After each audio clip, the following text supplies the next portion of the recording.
अस्सलाम वालेकुम। मेरा नाम हुमायूं इफ्तिखार राजा है और रियल इस्टेट से रिलेटेड एक और अपडेट है कि हुकूमत ने फाइनेंस एक्ट 2022 में एक तरमीम के ज़रिए वरासत में मिलने वाली और तोहफ़े में दी गई जायदाद को अपने टैक्स नेट में शामिल कर लिया है, जबकि कानून के मुताबिक ये एक्ट आइन की ख़िलाफ़ वर्जी है। वफाकी हुकूमत वरासत में मिलने वाली जायदाद या तोहफ़े पर कैपिटल गेन टैक्स जमा नहीं कर सकती। अच्छा, ये कानून के ख़िलाफ़ किस तरह है, इसकी एक मिसाल हम देखते हैं कि कानून की शिक के मुताबिक कैपिटल गेन टैक्स 6 साल तक के लिए एप्लीकेबल है।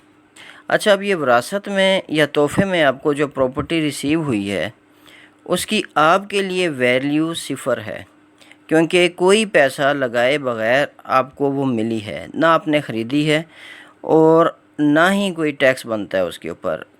क्योंकि टैक्स हमेशा तब लगता है जब पैसा एक हाथ से दूसरे हाथ जाता है तो तीसरा हाथ हुकूमत का होता है, यानी कि उसे टैक्स देना पड़ता है।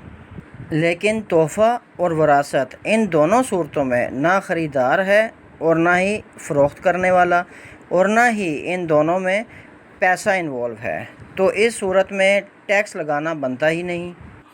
तो अब जिस बंदे ने वो परचेज़ की होगी, हो सकता है आपको अपने वालिद से अगर वरासत में कोई ज़मीन मिली है, कोई प्लॉट मिला है, हो सकता है आपके वालिद को भी वही प्लॉट या वही ज़मीन उनके वालिद से रिसीव हुई हो, तो इसकी परचेजिंग का तयन करना नामुमकिन है। लेकिन फिर भी आपको वरासत पे मिलने पे टैक्स देना होगा। अच्छा, अब आपके लिए तो इसकी वैल्यू ज़ीरो है, क्योंकि ये आपको मुफ्त में रिसीव हुई है।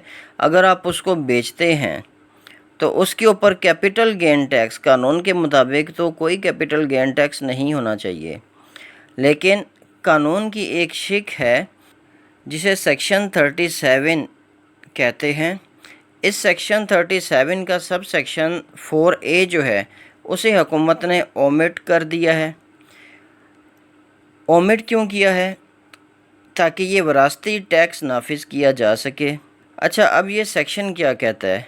ये सेक्शन कहता है कि एक आदमी 6 साल के अंदर जिस रेट पे प्लॉट या प्रॉपर्टी बेचेगा उसमें से उसकी परचेजिंग कॉस्ट जो है वो माइनस की जाएगी, तो जो वैल्यू होगी, जो गेन उसको आएगा, रियल गेन आएगा, उसके ऊपर टैक्स नाफिज होगा।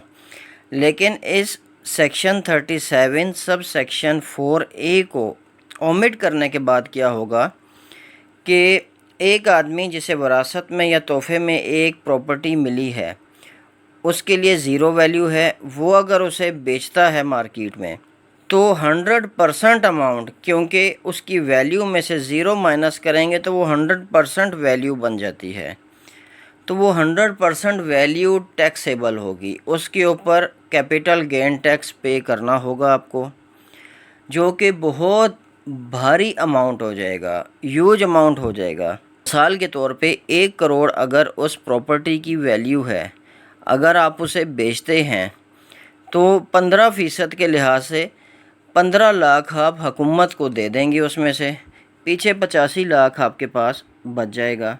तो एक बहुत बड़ा अमाउंट आपकी इनहेरिटेंस में से या आपके तोहफ़े में से चला जाएगा हुकूमत के पास।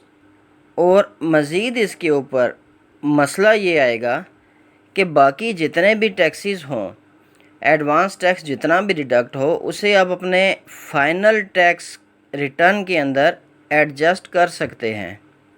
लेकिन ये कैपिटल गेन टैक्स है और इसे फ़ाइनल टैक्स के अंदर जो एनुअल टैक्स आपका बनता है उसके अंदर एडजस्ट भी नहीं कर सकते आप, यानी ये टैक्स फुल एंड फाइनल होगा। और अगर देखा जाए तो ये ज़ाहिर करता है कि हुकूमत वरासती टैक्स लगाने जा रही है, जो कि वरासती टैक्स और वेल्थ टैक्स ये दोनों पाकिस्तान के कानून के ही ख़िलाफ़ हैं। यानी पाकिस्तान के कानून में रूलिंग है इसके बारे में कि ये दोनों टैक्स नाफिज नहीं किए जा सकते आवाम पे, क्योंकि यहाँ पर परचेज़ की हुई लैंड बहुत कम है।